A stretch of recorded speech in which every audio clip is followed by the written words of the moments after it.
Thank you. This is a meeting of the Guilford County Democratic Party County Executive Committee for those in District 8 of the County Commission. We are here today to fill a spot on the Guilford County Board of Commissioners that was vacated when Mr. Trapp, who I've seen here, was so fortunate to get another job opportunity, and we're glad that he's in that role. However, his vacancy required that we fill this spot and send a nomination forward within 30 days. Unfortunately, if we do not submit a name within that 30-day time period, that allows the Republican chair of the county commissioners to appoint someone of their choosing. And that would not be a good day.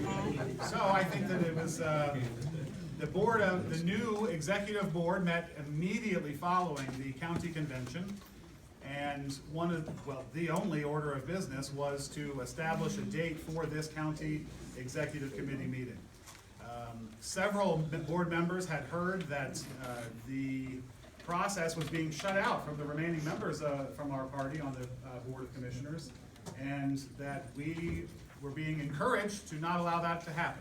And seeing as they are in the middle of the budget process, which I think something important is going to happen on the Thursday's meeting, that's how the board came to the decision to have this meeting on this date. So just an explanation of how we got to this point. Section 3.11 of the Plan of Organization for the North Carolina Democratic Party states that when a vacancy occurs for an elected official within a district within the county, it's not the full county executive committee that votes on the replacement. It is just those CEC members, county executive committee members that reside in that district. So that's how we came with the formulation of those folks who are here today in these first two rows. So I appreciate your attendance here this evening. As noticed, there is only one item on the agenda for tonight, and that is to accept nominations and fill the spot for the District 8 position on the Guilford County Board of Commissioners.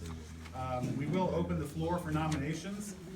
Nominations are not required to be made by someone other than the person intending to fill the spot. They can have someone nominate them in a second, but be noted that will eat into their time. So speakers will only have 3 minutes to speak to the body this evening. So if you do have someone nominating you for this position or seconding the nomination, that will come out of your 3-minute time allotment. We will then have the speeches. If there is only one candidate for this position, we will vote for the position by acclamation. If there is more than one candidate seeking this spot, after the speeches have concluded, the precincts will be allowed to caucus with those members who are here, the precinct chairs and vice chairs. Once that process has occurred, the precincts will designate one person to walk the ballot into this room right here. And then those who only have one vote by virtue of your membership either on the state executive committee or on the executive board as an elected official or president of auxiliary, those folks will come up just by themselves to tender their vote into the vote count room. Okay, with all that being said, I will now open the floor for nominations to the District 8 spot on the Guilford County Board of Commissioners. Yes, ma'am. Thank you, Mr. Chair. I am Carolyn Q. Coleman, Guilford County Commissioner. I would like to nominate Melvin Skip Alston for the position of District 8 on the Guilford County Board of Commissioners. I've known Skip for a number of years. I've worked with him for over 25 years in the NAACP. I've known him to be an effective, efficient, and assertive leader, both in the NAACP as well as the Board of County Commissioners. Because of that, I nominate Skip Alston, the best person for this position. Thank you, ma'am. I'm Goldie Wells, and I second that motion. I think that he would be best in this position. Thank you.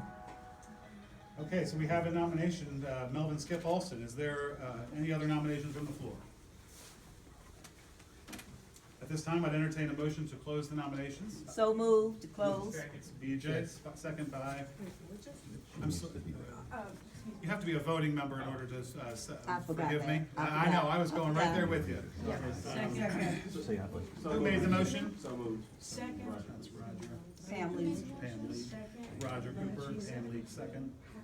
All those in favor of Excuse me, closing the I'd floor? like to be recognized, please. Yes, ma'am. In light of this quick, the way things have proceeded so quickly, I would like to move to adjourn to next Wednesday, the 26th, Yeah. so that we can have more time to get to know the candidate. And give other candidates a chance to come forward. There is currently a motion on the floor. Okay. So we have to hold a vote on the first motion of whether we can close the nominations because it was made and seconded. Let's do that first. Is a motion to adjourn privilege? No. Motion to adjourn. No. It is not, so we need to vote on the motion to close nominations at this time. All those in favor of closing nominations, please designate so by raising your pink slip.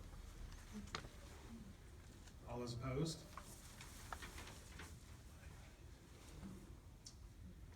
Well, it's the position of the chair that the motion fails, so we will not be closing nominations. Mr. Chairman. Yes, ma'am. Janet Barnes, President of the African American Caucus of North Carolina. First of all, some of You'll these have people. 2 minutes to speak. Okay, first of all, some of these people that are participating as SEC members and as chairs of precinct have violated the rights of the African American residents in their precinct. One of the chairs that's voting, Ryan Butler, had the precinct meeting at his house. It's over 2,800 individuals in that, and I've got it from the latest Board of Election, that they did not receive proper notice. Secondly, this meeting was not properly noticed. The planning organization says that you must do a mail vote. A mail blast is not considered as proper notification. So we did send out letters to folks' house that was done, actual piece of paper, 5 days notice. Right, no. As was prescribed by the planning organization. And secondly, just because their precinct is not organized, that is something for the planning organization. They did not give up their right according to the United States Constitution and the North Carolina Constitution. So anyone in that district has a right